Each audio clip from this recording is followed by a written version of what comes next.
Well, good morning. Happy Thursday. Welcome to the Lakewood Next Daily Devotions.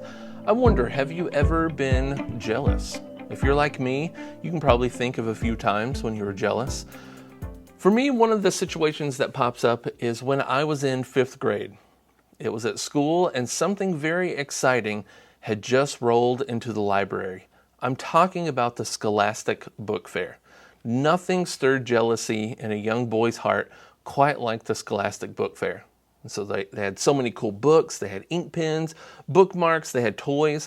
They even had books with toys in them. It was a kid's dream. Well, this year, there wasn't a lot of extra income in our household, and so we didn't have enough money to get something from the book fair. And so I was tortured daily for a week when our teacher would take us to the book fair to just look around. And so I had to watch as my friends bought cool things and I got nothing.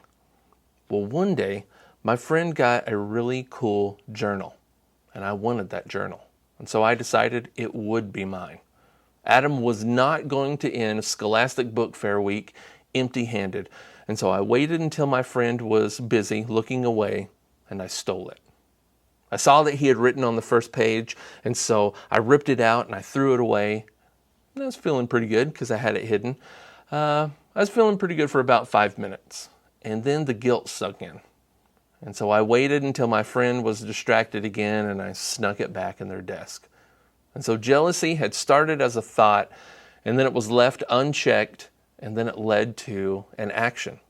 And that's exactly what's happening in our passage today in Matthew 27:15 through 23. Jesus is still going through the trial process.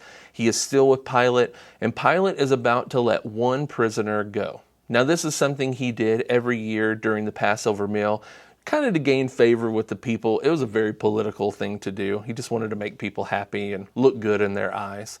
And so they had two prisoners, Barabbas and Jesus. Now, Barabbas on one hand is a murderer. He is a known thief. And then there's Jesus, who really has done nothing wrong. And so Pilate asks the crowd, "Who do you want me to free?" And they said, "Barabbas." And Pilate is stunned because Jesus is totally innocent. Pilate sees it. But check out this verse in Matthew 27:20. It says, "Now the chief priests and the elders persuaded the crowd to ask for Barabbas and to destroy Jesus." And so the chief priests and the elders are jealous of Jesus. They're jealous of the popularity, of the influence that he has. And so what do? They use their influence to get Jesus killed.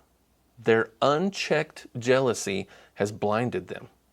Paul says this in Philippians 4:11b through 12. He says, "For I have learned in whatever situation I am to be content.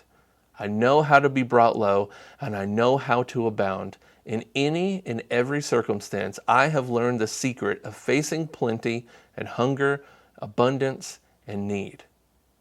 And so what are you jealous for today? The warning here is be careful, because jealousy not dealt with and turned from can lead to some disastrous consequences. And so let me encourage you to spend some time with God today. Ask Him to reveal any jealousy that you have in your life. And may we strive to be content like Paul and not live in unchecked jealousy. I hope you guys have a great day.